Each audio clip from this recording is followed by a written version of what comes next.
మేము చెనగచెల్ల నుంచి వచ్చినాం సార్. మా పేరు శ్రావణి.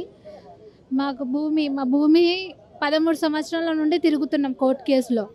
అయితే అది అవుతనే లేదు. ఎప్పుడు అవుతుందో తెలియదు. మేము తిరుగుతున్నాం. అయితే వాళ్ళు మాకు న్యాయం చేయాలి. మా 2 పిల్లలు ఉన్నారు. మాకు ఇల్లు లేదేం లేదు. వాళ్ళు మాకు న్యాయం చేయాలి. మేము ఎక్కడ పొమ్మంటే అక్కడ పోతున్నాం, ఎక్కడ చేయమంటే అక్కడ చేస్తున్నాం. మరి భూమి కోర్టు కేసులో నడుస్తుంది. అది మాకు న్యాయం జరగాలి. ఎక్కడికి వెళ్ళి చాలా సంవత్సరాల నుండి వెయిట్ చేస్తున్నాం. మేము కోర్టు కేసు నడుస్తుంది. కాకపోతే మాకు రేవంత్ రెడ్డి గారు న్యాయం జరిపించాలని మేము చూస్తున్నాం. చాలా ఏళ్ళ నుంచి తిరుగుతున్నాము. మేము కష్టం చేసుకొని బతికే వాళ్ళం. మాకు కష్టం చేయండి ఒక రోజు కూడా గడవదు. అట్లా ఉంది మా పరిస్థితి. మా భూమి మాకు ఇప్పించగలరని న్యాయంగా కోరుతున్నాం మేము. ముత్తిరెడ్డి గారు అంటే ఆయన అనుచరులతో చేయించారు. అది 2014 నుంచి నడుస్తుంది.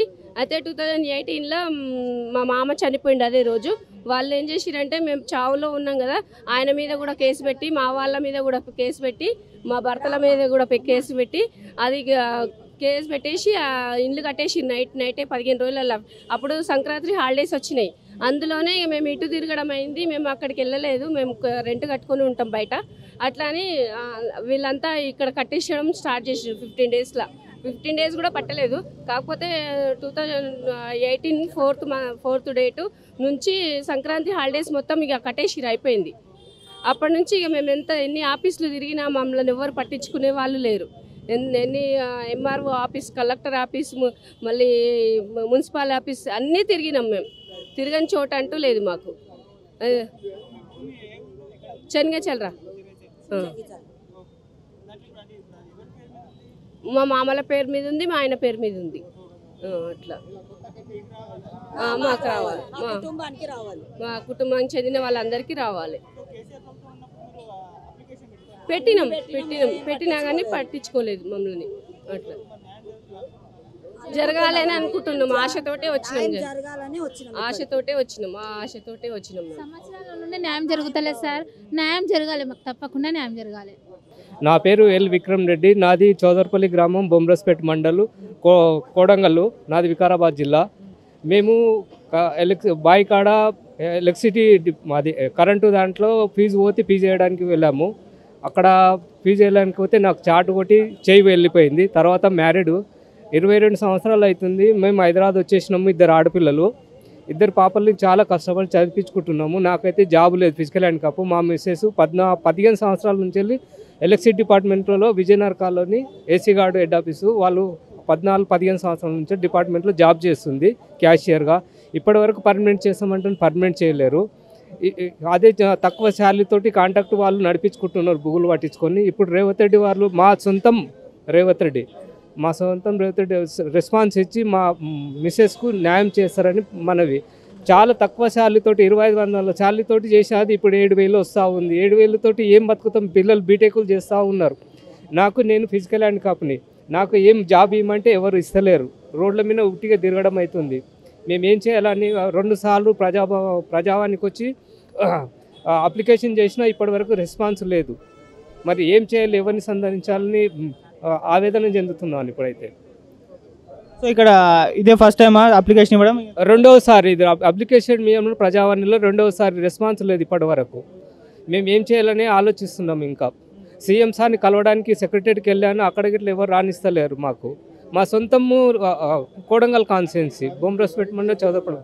ఎవరు అక్కడ లోకల్ లీడర్కి ఇట్లా ఎవరు ఏం రెస్పాన్స్ లేదు. ఏం చేయాలి, ఏం ఆలోచించాలి? మేము మా ఆత్మహత్య తప్ప ఇంకొకటి ఏమీ లేదు అక్కడ మాకు. అదే 7000 శాలరీకి ఎట్లా చేయాలి?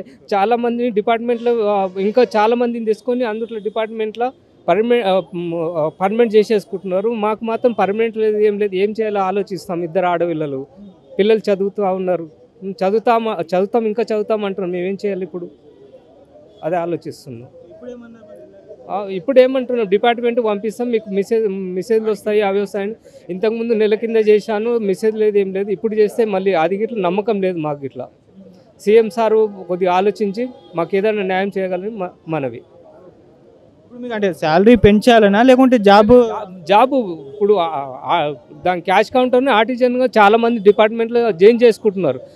మాకే ఆర్టిజన్గా ఛాన్స్ ఇవ్వాలని ఆలోచిస్తున్నాం. మేము లేని వాళ్ళం, ఉన్న వాళ్ళం ఇంకా ఫిజికల్ హ్యాండిక్యాప్ మేము. ఓకే, దాని గురించే సీఎం సార్కి ఒకసారి రిక్వెస్ట్ చేసుకుంటున్నాం. నాకైతే నమ్మకం లేదు. అవి ఏదో పత్రాలు ఇస్తున్నాము, వీళ్ళు తీసుకుపోయి ఎక్కడో పడేస్తున్నారని ఆలోచన ఉంది నాకైతే. తీసుకుపోయి పడేసేస్తున్నారు కానీ రెస్పాన్స్ లేదు. నెల రోజులైంది, మెసేజ్ వస్తుంది, ఫోన్ వస్తుంది, ఇప్పటివరకు రెస్పాన్స్ లేదు. మాకు డౌట్ ఉంది. ఇప్పుడు నెల రోజుల వాళ్ళకు వాళ్ళే చెప్తున్నారు, నీకు 15 రోజుల్లో మెసేజ్ వస్తుంది, కాల్ వస్తుంది అని. నెల రోజులైంది ఫస్ట్ అప్లికేషన్, ఇప్పుడు సెకండ్ అప్లికేషన్ రావాలే కదా. డౌట్ రాదా మరి? మనిషికి డౌట్ వస్తుంది. మళ్ళీ అదేదో వీళ్ళు తీసుకెళ్ళకన్నా పడేసినట్లు ఉన్నారు అది ఆఫీసర్లు. ఇప్పుడు అన్ని పార్టీల వాళ్ళు, అన్ని రాజకీయ నాయకుల వాళ్ళు ఆ డిపార్ట్మెంట్లో ఉంటారు, ఏదైనా తీసుకుపోయి అక్కడ పడేయచ్చు, చెప్పలేం కదా. అక్కడ సార్ వాళ్ళకు, ఇప్పుడు సీఎం సార్ వరకు కొద్దిగా వ్యక్తిగతంగా ఆలోచించి మాకు న్యాయం చేస్తారని మనవి. నా పేరు అంబుబాయి. నేను జగద్గిరి గుట్టలు ఉంటాం, జగద్గిరి గుట్ట, మగ్దూమ్ నగర్. ఇక బెడ్రూమ్ గురించి రాసుకపోయి చాలా ఏళ్ళ గురించి సురారం, అది మన సురారం ఎమ్మెల్యే ఆఫీస్లో ఇచ్చిండ్రు. అంతా 2-3 లారీల మంది పోయినాం, లేడీస్ జెంట్స్ పోతే. ఇక మన ఎలక్షన్లు కాకముందు పేరు వచ్చింది. పేరు వస్తే ఫోన్ నెంబర్ తీసుకుండ్రు, ఇంటి నెంబర్లు అన్నీ తీసుకుండ్రు. ఫోన్లో చెప్తామమ్మా అన్నారు. ఫోన్లో చెప్పలే, ఏం లేదు. మున్సిపాలిటీ ఆఫీస్లోకి పోయినాం, అన్ని పేపర్లు తిప్పుకాస్తే ఫోన్ నెంబర్ కలవాలి, మళ్ళీ ఆధార్ కార్డు నెంబర్ కలవాలి అంటే చూసిన ఒకటి కలిస్తే ఒకటి కలుస్తుంది, మేము కిరాయి ఇళ్ళల్లో ఉంటాం నాయన. మా బతుకులు వేరేనే ఉన్నాయి, ఏదో తమ్ముడు ఇస్తే బతుకుతున్నాను నేను. అందుకోసం ఇండ్లు లేదేం లేదు, మీరు చెక్ చేసి మాకు ఇవ్వండి. మేము అట్లేం లేదు, మాకు సొంతం లేదు, ఏమి లేదు. కష్టం చేసుకొని బతికేతాను కూడా నా ఒంట్లో బలం లేదు నాన్న. ఇంటి గురించి నేను ఇప్పుడు కిరాయి 2,200 ఉండే, మళ్ళీ 300 పెంచింది ఆమె. రేకుల రూము 2,200 మగ్దూమ్ నగర్ మస్జిద్. ఏం చేయాలి? 2,200 ఉండే, ఎట్లనో జరిపిస్తే మళ్ళీ 300 పెంచింది ఆమె మొన్న కొత్త సంవత్సరం అని. మాకు ఇండ్లు దొరకలేదు, ఏం లేక సింగిల్ రూమ్లు కూడా కిరాయికి. ఏదో మాకు ఇస్తే అంత పుణ్యం ఉంటుందని నేను వచ్చిన. ఇక్కడ పేపర్లు కూడా పట్టుకొచ్చిన, మొన్న కూడా రాపిచ్చిన. నేను కిరాయిల ఇండ్లలో ఉండలేకపోతున్నా, ఏదో తమ్ముడు ఇస్తే ఏదో అందులో నడిపించుకుంటున్నా. బయట పోయి పని చేసే శక్తి లేదు, బలం లేదు నాకు. నేను పడిపోయి కూడా చేతి బొక్క జరిగిపోయింది, కాలు బొక్క జరిగిపోయింది నాది. నా పరిస్థితి చాలా ఇది ఉంది. అట్లా అని అంతే. నాకు ఏమి ఇవ్వలేనా, పేపర్లు తీసుకొని వచ్చిన, ఏం ఇవ్వలేనా. ఇప్పుడు పోతున్నా ఇష్టానికి. ఇప్పుడు మీరు చెప్తే ఇక్కడ వచ్చి మాట్లాడుతున్నా కానీ నాకు ఏది కూడా తెలియదు. ఇది ఫస్ట్ ఆఫీస్కి రావడం, అక్కడ నుంచి ఆడుకుంటూ వస్తున్నా నేను ఇట్లా.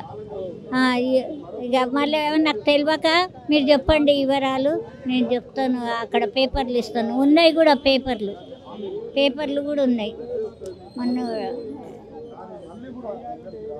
పేపర్లు కూడా ఉన్నాయి. ఇవ్వండి, మేము అబద్ధం చెప్పము. మళ్ళీ ఫోటోలు ఇచ్చినాం, పేపర్లు ఇచ్చినాం.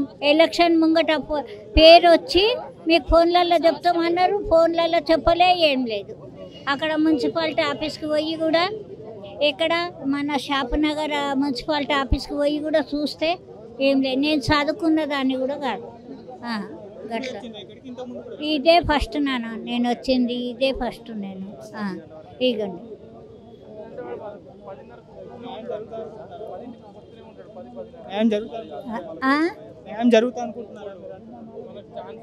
నాకు అర్థం వినబడలేదు. న్యాయం జరుగుతుంది అని అనుకుంటున్నా. జరగాలి నాయన. మా ఎట్లా సొంతలకు ఇవ్వాలి, ఇస్తే వాళ్ళకి దేవుని మొక్కేది. మీ ఇళ్ళకు కూడా మొక్తాము, దేవుని మొక్తాం, ఇళ్ళకు కూడా మొక్తాం, అంతే. జరగాలి మాకు. మా ఎట్లా సొంతలకు గరీబులకు ఇండ్లు ఇస్తే 2 కాళ్ళు మొక్తాం, అంతే నాన్న. మాకు చేసే సాయం చేస్తే దేవుని మొక్తాం, వీళ్ళని కూడా మొక్తాం మేము. దేవుని కంటే ఎక్కువ మొక్తాం. మా గరీబులకు సాయం చేస్తే అదే చాలా పుణ్యం. మాది రేణుగుంట గ్రామం, మా యాగిరిగుట్ట జిల్లా, రాజపేట మండల్, రేణుగుంట గ్రామం. మేము ఉండేది మేడ్చల్. 38 సంవత్సరాలు అవుతుంది మేడ్చల్లో ఉండవాటి. మాకు రేషన్ కార్డు సుధా అక్కడ వచ్చింది, అక్కడ తీసేసి మళ్ళీ రేణుగుంట ఊర్లో పెట్టినాం మనం. అయితే దీని మీద ఆధార్ కార్డు పురుపు రేణుగుంట ఉంది కాబట్టి అక్కడ పెట్టినాం. మేము ఉండేది మేడ్చల్నే నేను పనిచేస్తాం, మేడ్చల్నే ఉంటుంది. మా పిల్లలు సుధా మేడ్చల్నే పెళ్లి చేసినా మేడ్చల్నే ఉన్నాం. ఇప్పటికీ 38 సంవత్సరాలు అవుతుంది. అక్కడ ఒక 2003లో అంటే 2002లో ప్లాట్ తీసుకున్నాము, 2003లో రిజిస్ట్రేషన్ చేసుకున్నాం. అది మా తమ్మిని పేరు మీద చేసినాం. మా తమ్మినికి ఒక 3 బిడ్డలు, మా తమ్మికి 4 బిడ్డలు, నాకు ఒక 3 బిడ్డలు, ఒక కొడుకు. దాని ఎలాంటి లేదు. మేము కూలి చేసుకుంటే కిరాయిలకే ఉండిపోతున్నాం. ఇప్పుడు 40 ఏళ్ళ కూడా కిరాయికే ఉండిపోతున్నాం. నెలకు ఒక 7,000 మాకు కూలి అంతా కొడితే కిరాయిలకే సరిపోతుంది. ఇలా రేకులన్నీ వేసుకొని కనీసం ఇలా రూమ్లన్నీ ఉందామంటే ఇలా ఉన్న రోడ్డు వేసేసి సిసి రోడ్డు. ఆ ప్లాట్ మొత్తం ఏమిలాంటి అంటే ఏం లేకుండా పోయింది. దాని దగ్గర ప్లాట్ కోసం అని పోయి సచివాలయం పోయినాం. మేడ్చల్ మున్సిపాలిటీ అది మనం ఏది కలెక్టర్ ఆఫీస్కి పోయినాం. మొట్టమొదలు ఆడుండే కీసార్లో ఉండే, కీసార్ నుంచి ఇక్కడికి వచ్చింది. అలా పోయినాం, అలా 3 సార్లు పోయినాం. పజావాడు ఉంది కలెక్టర్, పజావాడలో 3 సార్లు ఇచ్చినాం ఈ పజావాడ రిపోర్ట్లు. కానీ పజావాడ పోయినాక మన మున్సిపాలిటీ ఆఫీస్ ఉన్నది, మున్సిపాలిటీ ఆఫీసులో ఇచ్చేసినాం. అల్లాకి వెళ్ళిపోయింది, అది మున్సిపాలిటీకే పంపారు. ఇక్కడ సచివాలయానికి వచ్చినాం, సచివాలయం సుధా మున్సిపాలిటీకే పంపారు. కేటీఆర్ కానీ మొట్టమొదటి ఎంకసేరి మన 2003లో మన కేసీఆర్ దగ్గరికి వచ్చినాం. కేటీఆర్ దగ్గరికి వస్తే కేటీఆర్ ఆయన లేడు. ఎలక్షన్ మూమెంట్ అయింది కాబట్టి ఆయన వెళ్ళిపోయాడు. వాళ్ళు ఏం చేశారు, అది మన లీలాపూరి హాస్పిటల్ దగ్గర ఇది ఏమన్నారు ఆ మున్సిపాలిటీ దానికి పంపారు. అక్కడ వయసులో లెటర్ తీసుకొని వచ్చినాం. ఆ లెటర్ ముద్దేరే స్టాంప్ వేసి ఇక్కడ ఇచ్చారు. వాళ్ళు అలా మన మేడ్చల్ మున్సిపాలిటీ ఆఫీసులో అలా ఇచ్చినాం. సచివాలయంలోకి అలా కొడితే ముద్దేరేసి ఇచ్చారు, అది తీసుకుపోయి అలానే ఇచ్చినాం. ఈ పజావాడు చూస్తే స్టిక్కర్ తీసుకుపోయి చూస్తే అది చూస్తే ఇచ్చినాం. వీళ్ళు చూస్తే అన్ని పజావాడికి అలాగే మున్సిపాలిటీగా పంపారు. ఆ మున్సిపాలిటీలు చూస్తే ఏం చర్య చేసుకుంటలేరు. ఏమన్నా అంటే ఎంఆర్ఓకి లెటర్ పెట్టు, సర్వే చేయించుకో, మీరు చదివేదాకా మేము ఏం చేయలేమంటారు. ఇక్కడ చూస్తే రేవంత్ రెడ్డి మనం వచ్చేయండు. సరే రేవంత్ రెడ్డిని తెచ్చుకున్నాం, వీళ్ళు పోయి రేవంత్ రెడ్డి వచ్చేయండు. రేవంత్ రెడ్డి చూస్తే ఏం చేసాడు, పజావాడిని భగవద్భవాన్ని తీసేసి పజావాడి చేస్తా అన్నాడు. పజావాడి చేస్తానాక ఒక 2వ సారి వచ్చినాం. ఇక్కడ కలవలేదు. నేను రేణుగుంట నుంచి వచ్చినా రైట్ ఇక్కడనే వండిపోయినాం, కలవలేదు. కలవకున్నా సరే ఆ రోజు నాడు ఇక్కడ వండిపోయినాం. ఏది మాసాంటానికి దగ్గర మన లీలాపూర్ దగ్గర అక్కడ ఉంటాం. అక్కడ మా చెల్లె ఉంటుంది, మా చెల్లె దగ్గర పోయి అక్కడ వండుకొని మళ్ళీ తెల్లారి సుధా లేడు. మళ్ళీ మేడ్చల్ పోయి మనం శుక్రవారం నాడు వచ్చిపోతే పజావా ఇక్కడ లేడు. అంటే లేకుంటే కలెక్టర్ కాళ్ళకి ఇచ్చిపోవచ్చు, వాళ్ళందరికీ ఇచ్చిపోయాం. కలెక్టర్కి ఇచ్చిపోయినాం మనం. ఏది 29వ తారీఖు ఇచ్చిపోతే వెంటనే చేసుకుంటాం. మీకు మాకు ఫోటో తీసుకుంటా అని ఇవ్వాలి, కనీసం ఒక డీరాక్స్ అని ఇవ్వాలి మాకు. అవి ఇచ్చిపోయినాం. మీకు వెంటనే పంపుతాం, మాకు వెంటనే ఏం పంపారు. ఇది 3వ సారి. ఇప్పుడు మా ప్లాట్లో రోడ్ వేసిరు, సిసి రోడ్ వేసిరు. ఆ రోడ్డు తీసేయాలి, లేకుంటే మాకు ఆ రోడ్డు లేదు. సరే ఇక్కడ పోతే కిలోమీటర్ నుంచి తిరగాలి, ఆ దగ్గర అయితే ఒక 30 మీటర్ల దూరం ఉంటుంది, అది ఇక్కడ తిరగాలి. సరే అది కావాలి, ప్రజలకు న్యాయం కావాలంటే సరే న్యాయం కానీ చేయరు, కాదంటలేం మేము సుధా. కానీ అదన్నా ఇచ్చిపోయిన పక్కన ఇక్కడ ల్యాండ్ ఉన్నది. ఏది మేడ్చల్లో మనం నీళ్ళ ఫిల్టర్ దగ్గర, ఇది భైరత లైన్ పక్కన అక్కడ ఉన్నది ఒక 400 గజాలు. సరే అక్కడ ఇచ్చినా సరిపోతుంది మాకు. ఏదో ఇచ్చి మాకు రిజిస్టర్ చేసి మాకు ఇంత ఏదో రేకులు వేసుకొని కానీ ఉండేటానికి చాలా 40 ఏళ్ళ కూడా కిరాయికే ఉంటున్నాం. ఆ కిరాయిలు కట్టలేకుండా నెలకు ఒక 7,000 రూపాయలు ఒక కుటుంబానికి. అంటే మా తమ్ముడు అలాగే మా బిడ్డ ఇలా అందరం ఇక్కడనే ఉండిపోతున్నాం. మా బిడ్డలకు రాసి ఇచ్చినాం చెరు ఒక 50 గజాలు. ఇలా మా తమ్ముని బిడ్డలకు 50 గజాలు, చెరు ఇద్దరికి చెరు 50 అంటే 100 గజాలు ఆమెకు, 100 గజాలు ఈమెకు, 200 గజాలు ప్లాటు అలా రాయించినాం. వాళ్ళకి గొడవ అవుతుంది, అక్కడ ఉండటానికి లేదు, మాకు వేసుకోనికి లేదు, ఎలాంటి సమస్య లేదు. ఇప్పటి వరకైనా రేవంత్ రెడ్డి ఇక్కడ ఉంటే మేము ఇచ్చినాం. ఇది పజసేవ అన్నాడు. పజసేవని సుధా 29 తారీఖు నాడు ఇచ్చినాం. ఇప్పటి వరకు రెస్పాన్స్ ఎక్కడ లేదు. మళ్ళీ నిన్న పోయి సుధా మున్సిపాలిటీలు అడిగితే మున్సిపాలిటీలు సుధా ఏం లేదు, అక్కడ పోయి నువ్వు ఏమైనా వేసుకో, లేకుంటే ఏమైనా వేసుకో, మేమేం చేయలేదు అంటారు. ఇప్పుడు ఏమని లేదు, ఇవి తీసుకొని పోయి ఇస్తున్నాం. మరి మున్సిపాలిటీ తీసుకొని మాకు ఏమైనా చర్య తీసుకుంటారా? మాకు చర్య తీసుకొని మాకు ఏమైనా మా ల్యాండ్ మాకు ఇప్పిస్తే సరిపోతుంది. లేదు అక్కడ పోలేదంటే మాకు డబ్బులు ఏమవుద్దు, ఉన్న మాకు ప్లాటే అక్కడ 200 గదాలు అక్కడ 200 గదాలు అక్కడ పక్కన చూపెట్టినా సరిపోతుంది. లేదు అక్కడ లేదు గవర్నమెంట్ జాగా అక్కడ అన్నీ ఉంది, అదన్నా మాకు రిజిస్టర్ చేసి ఇచ్చి రేపు పొద్దున అమ్ముకొని దాన్ని పెట్టించానా 2 రూమ్లు వేసి ఇచ్చి అక్కడ ఉంచి ఇచ్చినా సరిపోతుంది. మాకు వెంటనే చర్య తీసుకుంటాడు అంటే రేవంత్ రెడ్డి అని మేము కోరుకుంటున్నాం.